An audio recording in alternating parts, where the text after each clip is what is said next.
¿Puede Dios realmente perdonarte si caes constantemente en el mismo pecado, incluso después de haberte prometido a ti mismo, y quizás a Él entre lágrimas, que esta vez sería la última? La culpa se vuelve mucho más pesada porque no es solo el pecado en sí, sino la vergüenza de repetirlo, la profunda decepción personal y la pregunta que resuena en tu mente. ¿Dios me perdonará incluso ahora después de todo esto? Esa pregunta es más que un simple pensamiento pasajero, es un clamor profundo del alma, y si te la estás haciendo, significa que tu corazón aún es sensible, que aún busca y tiene sed de Dios. Y eso importa más de lo que crees.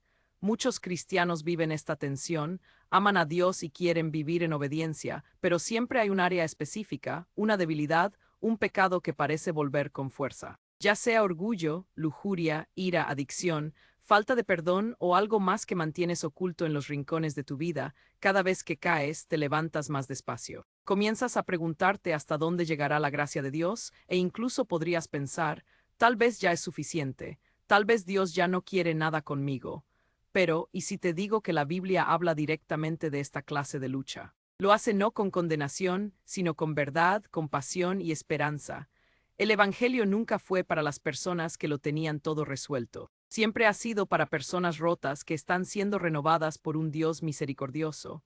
Eso incluye a quienes caen una y otra vez, pero aún así se acercan a Él. Este no es un mensaje que te da una excusa o un pase libre para seguir viviendo en un ciclo destructivo que daña tu alma.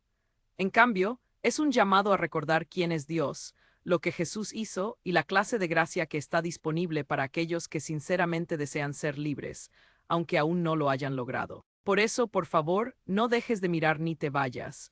Si alguna vez te has preguntado si la paciencia de Dios se ha agotado contigo, este mensaje es para ti. Vamos a examinar las Escrituras no desde un lugar de teología vacía, sino a través de la perspectiva de un Dios que te ve, te conoce y aún te llama amado. La verdadera pregunta no es si has vuelto a caer, sino si creerás que Dios aún te encuentra allí, y te prometo que lo hace. Primero, hablemos de la naturaleza del pecado y la lucha humana. Para ser honestos, el pecado no es solo algo que hacemos, es una condición con la que vivimos. Afecta cómo pensamos, cómo hablamos, cómo tratamos a los demás y cómo nos comportamos cuando nadie nos ve. Por eso, incluso cuando lo odiamos y desesperadamente queremos ser mejores, sigue apareciendo. A veces nos encontramos volviendo al mismo pecado una y otra vez, como si fuéramos prisioneros de un ciclo que no podemos romper. La Biblia no endulza esta realidad. De hecho, uno de los pasajes más crudos y con los que más nos podemos identificar en todas las Escrituras proviene del apóstol Pablo en Romanos 7. Escucha esto porque lo que hago no lo entiendo, porque lo que quiero hacer no lo hago, sino que lo que aborrezco eso hago, porque el querer el bien está en mí pero no el hacerlo. Si alguna vez has sentido que vives una doble vida, amando a Dios pero sin alcanzar sus estándares, Pablo está contigo. No estaba poniendo excusas, estaba siendo honesto acerca de la guerra entre su carne y su espíritu.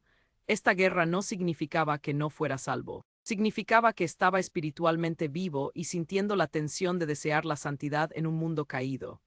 El pecado, en su esencia, es una rebelión contra Dios, como se señala en 1 Juan 3, 4, pero la Biblia también es clara en Romanos 3, 23. Por cuanto todos pecaron y están destituidos de la gloria de Dios, no algunos, sino todos, esto te incluye a ti, a mí y a cada creyente que ha pisado esta tierra, excepto Jesús. Ahora seamos cuidadosos aquí, esto no significa que el pecado no sea algo importante. Lo es. Nos separa de la intimidad con Dios, daña nuestro testimonio y crea ceguera espiritual si no se controla. Pero aquí está la buena noticia. Para aquellos que están en Cristo, el pecado puede describir nuestra lucha, pero no define nuestra identidad. Debemos entender la diferencia crucial entre cometer un pecado y estar bajo el poder del pecado. Romanos 6:14 dice, porque el pecado no se enseñoreará de vosotros, pues no estáis bajo la ley, sino bajo la gracia. Esto significa que incluso si el pecado aún te afecta, ya no te controla. Si sientes el peso de tus repetidos fracasos, no estás descalificado del amor de Dios. Eres exactamente el tipo de persona para quien fue hecha la gracia.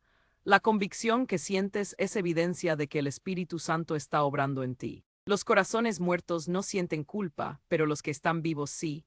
La lucha humana con el pecado es una realidad de por vida, pero no es una lucha desesperada. Estás en una batalla, pero no estás solo, Y el hecho mismo de que sigas luchando, buscando y queriendo cambiar no es una señal de debilidad, es una señal de vida. En segundo lugar, consideremos la inmutable misericordia y el perdón de Dios. Tómate un momento para que esto se asimile. La misericordia de Dios no tiene fecha de caducidad. Es posible que tú tengas un límite, que tus amigos tengan un límite y que te hayas quedado sin paciencia contigo mismo, pero Dios no. Su palabra deja este hecho radicalmente claro. Lamentaciones 3, 22-23 dice: Por la misericordia del Señor no hemos sido consumidos, porque nunca decayeron sus misericordias. Nuevas son cada mañana. Grande es tu fidelidad. ¿Lo captaste? Nuevas cada mañana, no solo una vez y no solo por una temporada, sino que cada día la misericordia te espera. El enemigo quiere que creas que el perdón es frágil y que si lo rompes demasiadas veces, desaparecerá para siempre. Pero el perdón de Dios no es como el nuestro. No se basa en cuántas veces te has equivocado, sino en quién es Él, y Él es fiel, justo y rebosante de gracia. 1 Juan 1, 9 nos da esta promesa. Si confesamos nuestros pecados, Él es fiel y justo para perdonar nuestros pecados y limpiarnos de toda maldad. Ese sí no es una trampa, es una invitación. Dios no busca un desempeño perfecto, busca un corazón rendido. La confesión no es simplemente admitir la culpa, es estar de acuerdo con Dios acerca de tu pecado y volverte hacia Él. Miremos a alguien que entendió esto profundamente, el rey David.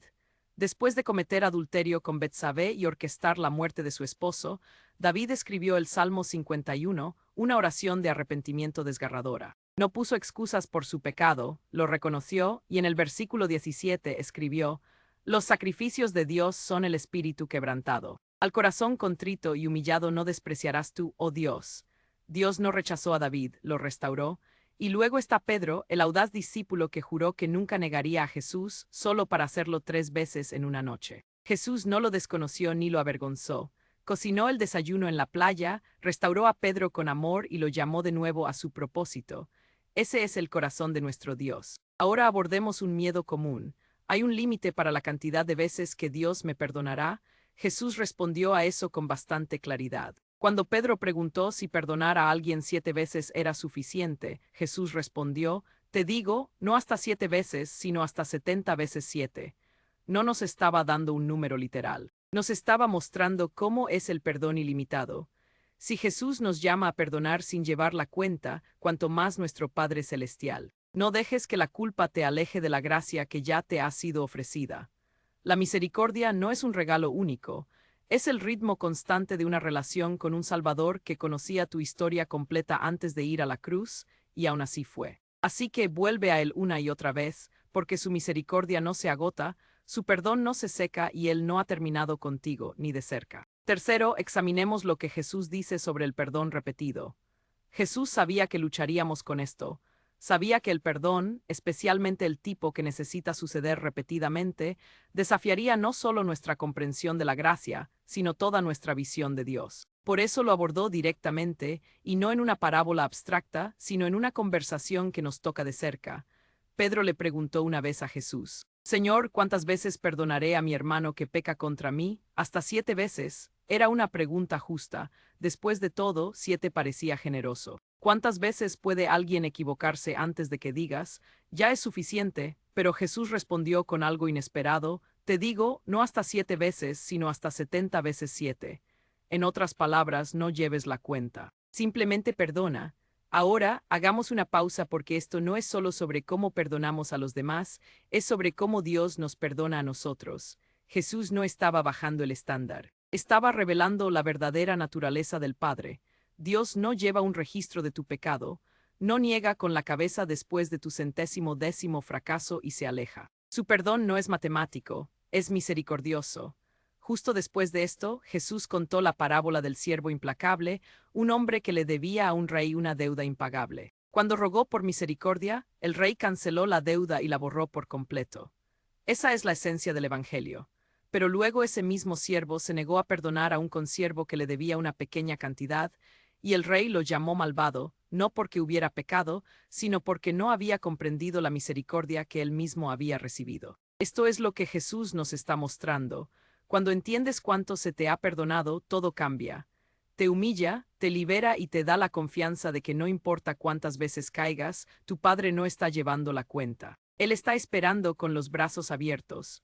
Vemos este corazón de nuevo en una de las historias más poderosas de Jesús, la parábola del hijo pródigo en Lucas. El hijo no solo estaba perdido, era rebelde.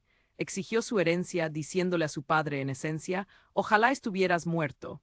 Salió, desperdició todo y solo regresó a casa porque había tocado fondo. Pero antes de que pudiera terminar su disculpa, el padre corrió hacia él, lo abrazó, lo restauró y lo celebró. El amor de Dios no espera a que te limpies. Te encuentra justo en medio de tu desastre. Eso es lo que Jesús enseñó, lo que vivió y lo que demostró en la cruz. Puedes pensar que has fallado una vez más, pero Jesús dice, ven, puedes sentir que te has quedado sin gracia, pero Jesús dice, todavía estoy aquí. Su respuesta a tu pecado repetido no es el rechazo, sino la redención. Nunca dijo que el perdón sería fácil, pero nos mostró que siempre estaría disponible. Y si Jesús le dijo a Pedro que perdonara sin límites, entonces así es exactamente como Dios te perdona a ti. Así que no dejes que la vergüenza tenga la última palabra. Jesús ya la tuvo, y esa palabra fue, consumado es. Luego, veamos la diferencia entre luchar contra el pecado y vivir en él. Aquí es donde muchos creyentes se quedan atascados. Pecas, te sientes culpable y luego el enemigo te susurra, ¿ves? Realmente no eres salvo. Si lo fueras, no seguirías haciendo esto. Pero vamos a destruir esa mentira ahora mismo. Hay una diferencia enorme entre alguien que lucha contra el pecado y alguien que se rinde a él. La Biblia reconoce que los creyentes tropezarán. De hecho, 1 Juan 1:8 dice, si decimos que no tenemos pecado, nos engañamos a nosotros mismos, y la verdad no está en nosotros. Pero esa misma carta en 1 Juan 3 también dice que cualquiera que continúa en pecado no conoce a Dios. ¿Es eso una contradicción? Para nada.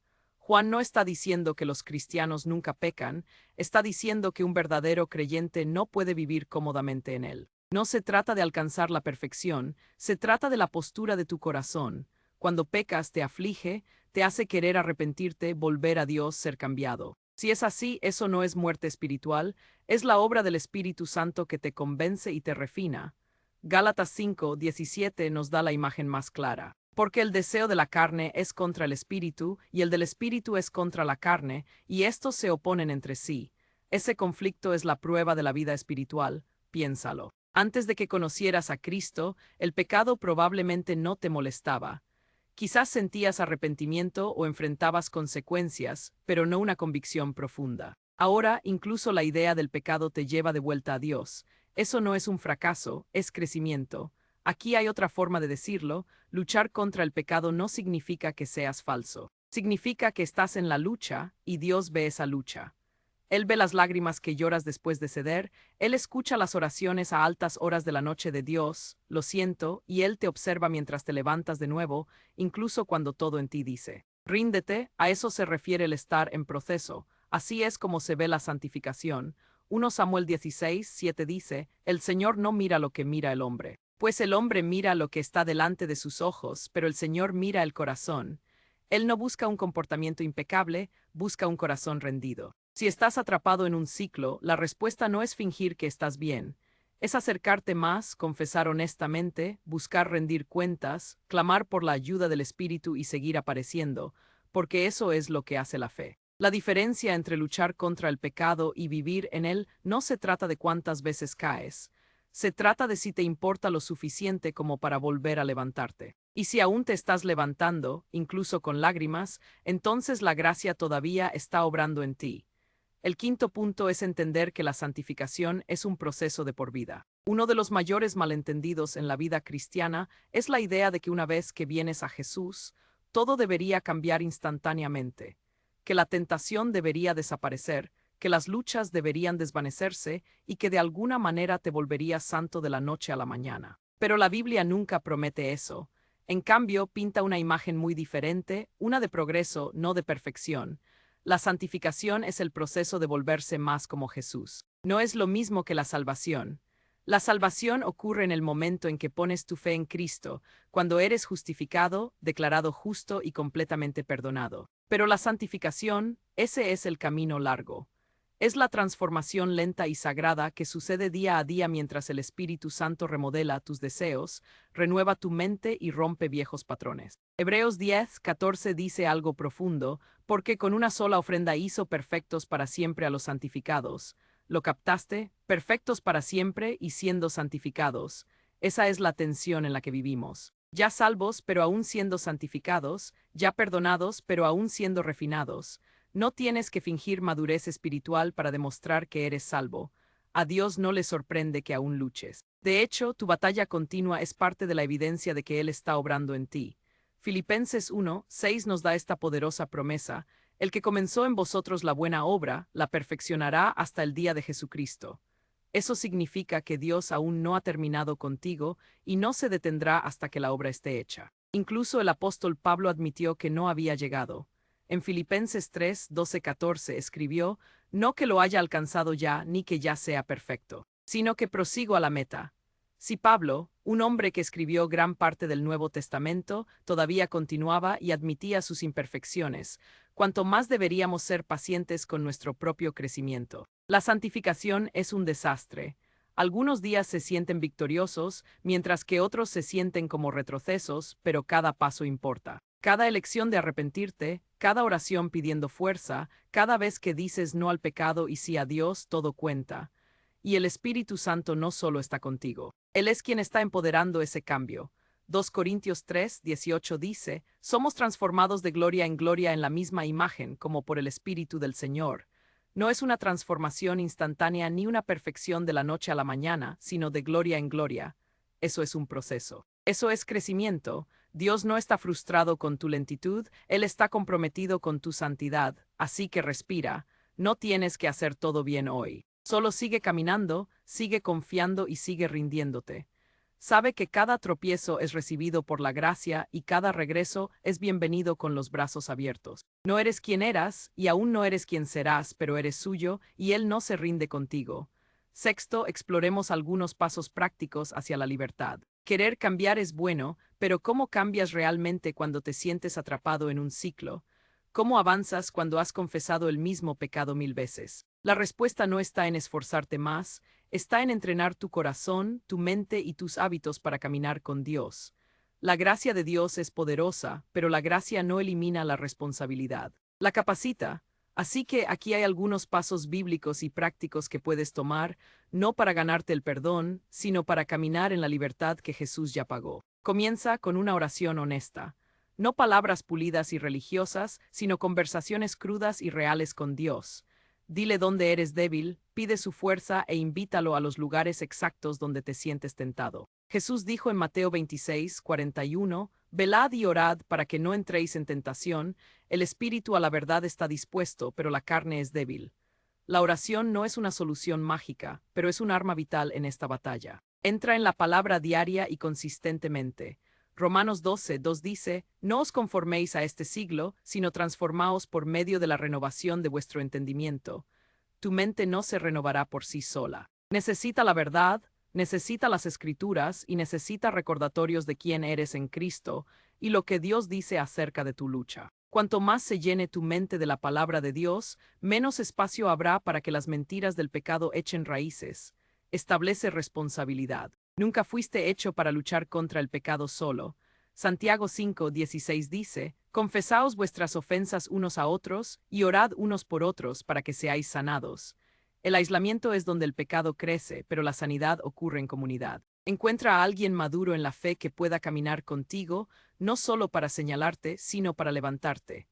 Encuentra a alguien que pueda orar contigo, hacer un seguimiento y recordarte la verdad cuando la olvides. Establece límites. Si conoces tus detonantes, no juegues con ellos. Si ciertas aplicaciones, sitios web, personas o entornos te llevan al pecado, actúa. Jesús dijo en Mateo 5:30. Si tu mano derecha te es ocasión de caer, córtala. No estaba llamando a la autolesión, nos estaba mostrando la seriedad de cortar las cosas que causan daño espiritual. No esperes a que la tentación llame, cierra la puerta antes de que se acerque. Reemplaza el hábito. El pecado a menudo satisface una necesidad como la comodidad, un escape, el control o la atención. Encuentra formas piadosas de satisfacer esas necesidades, como la adoración, escribir un diario, servir a los demás o invertir en relaciones. A veces, la mejor manera de resistir el pecado es estar demasiado lleno de cosas buenas como para tener hambre de imitaciones. Sigue levantándote. Proverbios 24:16 dice: porque 7 veces cae el justo y vuelve a levantarse. Así se ve la justicia, no un registro perfecto, sino un regreso persistente a Dios. Caerás y fracasarás, pero no te quedes abajo. Levántate de nuevo, y cada vez que lo hagas, la gracia te encontrará allí. Finalmente, recuerda que la libertad no es la ausencia de lucha, es la presencia de Dios en medio de ella. Él no te está esperando en la línea de meta, está caminando contigo en cada paso del viaje. Así que da el siguiente paso. No perfectamente, solo honestamente, porque Dios honra el movimiento, incluso si es pequeño, y cada paso hacia Él es un paso lejos de lo que solía retenerte. Finalmente, abordemos la pregunta de cuándo sientes que estás demasiado lejos. Hay una voz que susurra cuando te has equivocado, esta vez has cruzado la línea. Te dice que Dios está cansado de ti, que has usado todas tus oportunidades y que has ido demasiado lejos, te has quedado demasiado tiempo y has caído demasiado profundo. Y tal vez, después de luchar con el mismo pecado una y otra vez, has empezado a creerlo.